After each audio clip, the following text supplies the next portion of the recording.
Kembali di Top News, pemirsa, pasien COVID-19 diklaim bisa sembuh dengan terapi plasma konvalesen.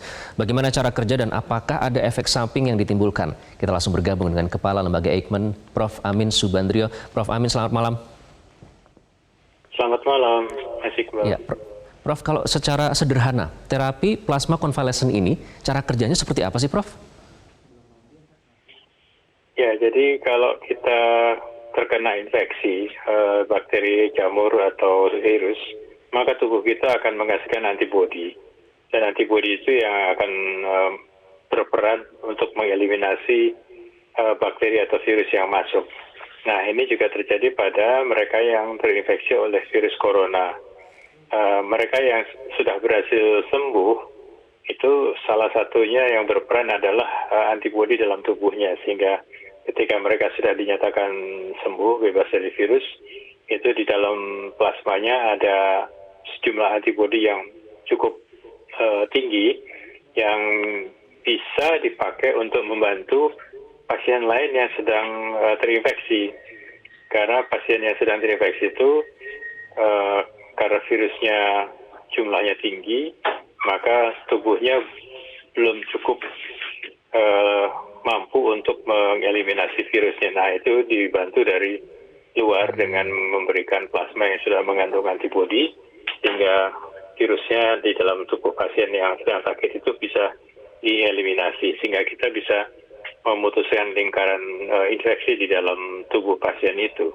Oke, Prof, yang diprioritaskan untuk menerima terapi plasma konvalesen ini yang kondisinya seperti apa, Prof? Ya, jadi kalau di Indonesia kita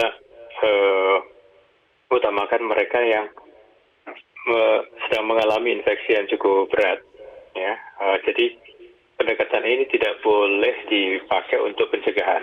Jadi kalau misalnya sedang yang sehat terus takut terinfeksi minta diberi plasma, itu tidak demikian, tidak boleh. Tapi mereka yang sudah sedang dalam perawatan dan kondisinya cukup berat, nah itu yang harus dibantu dengan pemberian plasma konvalesen. Waktu yang disarankan adalah paling lama sekitar 3 minggu setelah onset, artinya setelah gejalanya muncul. Itu adalah waktu yang paling optimum untuk memberikan plasma konvalesen. Oke, kemudian yang bisa memberikan plasma darah, ini kan diambil dari mereka yang sudah sembuh, kemudian dalam jangka waktu 4 pekan, begitu ya. Apakah semuanya bisa memberikan plasma darah ini atau ada kategori tertentu pasien yang sudah sembuh ini yang bisa memberikan plasma darah untuk terapi plasma konvalesen ini? Ya, tentu ada persyaratannya. Tentu pertama mereka adalah penyintas COVID-19, artinya sudah sembuh. Dipastikan 2 kali pemeriksaan PCR negatif. Nah, paling cepat 2 minggu setelah itu mereka baru boleh mendonorkan. Tapi juga tidak semua penyintas bisa eligible, artinya bisa sesuai dengan persyaratan. Yang paling disarankan adalah laki-laki. Yang kedua, kalau misalnya wanita, disarankan yang belum pernah hamil, ya. Itu untuk menghindari adanya antibodi tertentu yang ada dalam tubuhnya. Nah, kemudian mereka yang memenuhi persyaratan itu harus diperiksa lagi. Jadi sebelum diambil plasmanya, kita ambil dulu darahnya 10 cc, kemudian kita periksa tentu parameter yang menunjukkan dia dalam keadaan sehat. Yang kedua, dipastikan tidak mengandung virus corona lagi, dipastikan tidak mengandung bakteri-bakteri atau virus yang tidak dibolehkan sesuai dengan persyaratan donor, dan kemudian kita periksa juga apakah calon donor itu memiliki kadar antibodi yang cukup tinggi. Oke. Sebab kalau ada beberapa orang kadar antibodinya tidak cukup tinggi. Ya, WHO menginstruksikan agar terapi ini harus diterapkan secara sangat hati-hati, mengutamakan keselamatan pasien dan juga penerima. Efek samping dari terapi ini apa sih, Prof? Ya, jadi kami mengamankan dari hulu sampai hilir.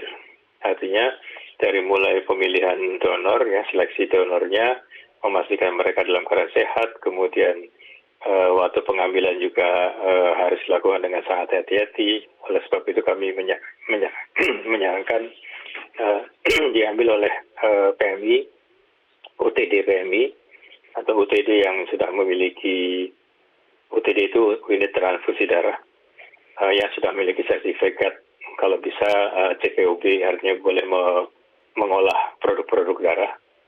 Dan kemudian plasmanya kalau sudah diambil juga harus dipastikan aman penyimpannya dan sebagainya. Dan juga nanti pasien yang akan menerima itu betul-betul harus diseleksi oleh dokter yang merawatnya.